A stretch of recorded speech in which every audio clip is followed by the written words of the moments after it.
Hi and welcome to another tutorial for Access 2003 users, but if you're using a later version you may well find something useful in here to take away. Now in this tutorial we're going to be looking at filters and sorting. So I'm going to open the movies table, we'll have a quick look at that.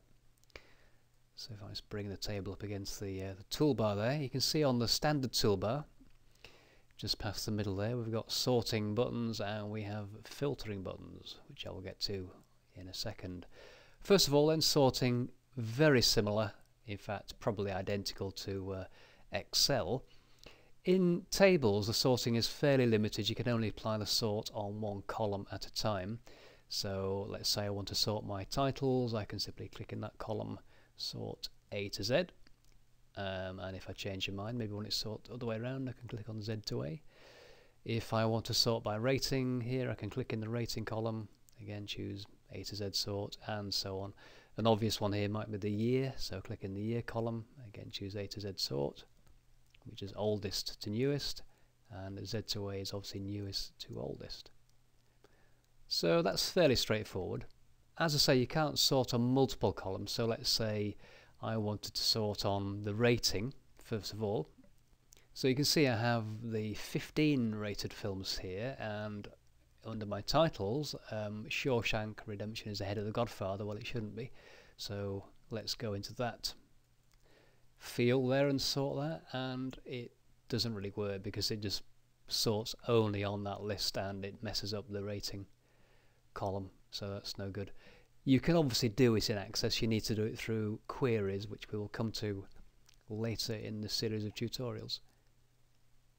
However, just for now, I'm going to resort that list back in its original form by clicking in the movie ID field, clicking A to Z, and that'll revert it back to how it was. Applying filters in Access again is a fairly straightforward process. As a simple example, let's say I simply want to see the drama titles.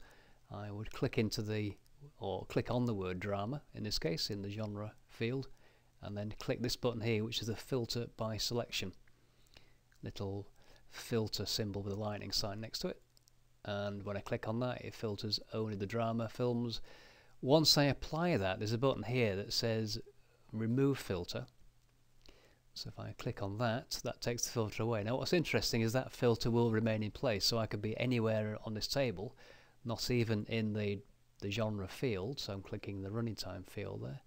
If I now click on apply filter, it reapplies the drama filter, so it remembers the last filter that you set up basically. So I'm going to remove that and we will choose another one. So let's say I just want to see the films of Alfred Hitchcock, for example. I would click in any one of the names where Alfred Hitchcock appears, click on the filter, and again it just shows me the Hitchcock movies. Remove that filter, click anywhere in the table, and then reapply that filter, and it remembers that was my last filter. So that's fairly straightforward. You'll notice basically this is just a switch, this button here, so it's apply and remove filter, on off basically. The middle button there, or the second one along, is filter by form. Now if I click on that one, something interesting happens. Basically it removes all the titles. It's left Alfred Hitchcock in there. I can just delete that out because it's already highlighted, so press delete.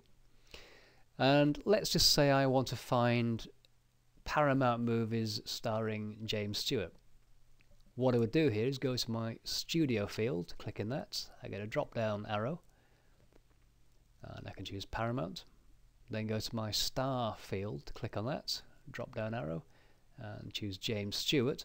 So those are my two criteria for this filter, and I can then click on apply filter, and there we are, shows me the two Jimmy Stewart movies.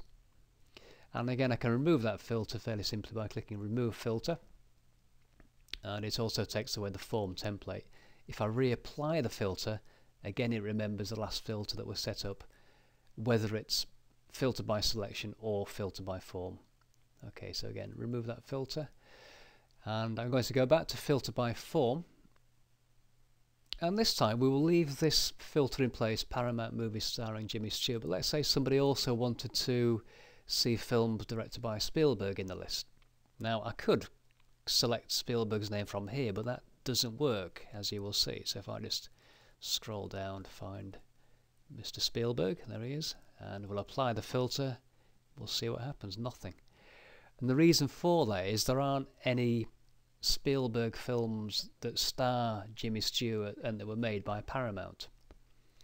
So we need to be a bit smarter than that. There is a way we can get around it. So I'm going to remove that filter first of all and just reapply the filter by form. So first thing I need to do here is delete the director field. So once I've clicked on that field, I'm going to click the home key or press the home key on the keyboard and just delete Spielberg out of there.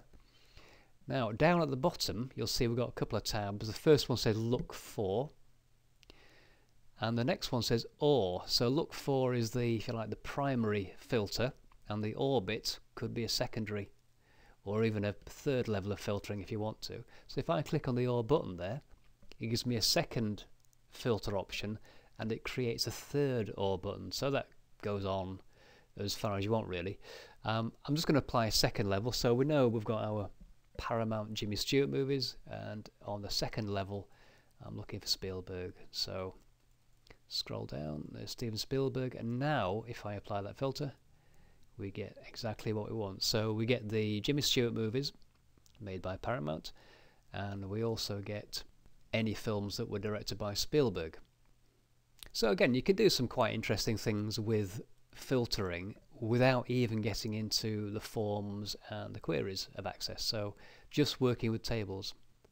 Okay, I'm going to remove that filter, and as you know it remembers the filter, so I can reapply at any time regardless of where I am, and it remembers the last one that I applied. So remove that. I'm going to close that table down. It says, do you want to save the changes to the design of the movies table? Now because I've been doing a lot of sorting, filtering, Access thinks I've been fiddling with the design, and Access wants me to tell it whether it wants that saving or not. I'll say yes, it doesn't really matter. I say it doesn't impact the data at all. It's purely a cosmetic change. So that concludes this first look at using the sort and filter tools in Access. Thank you for watching and see you next time.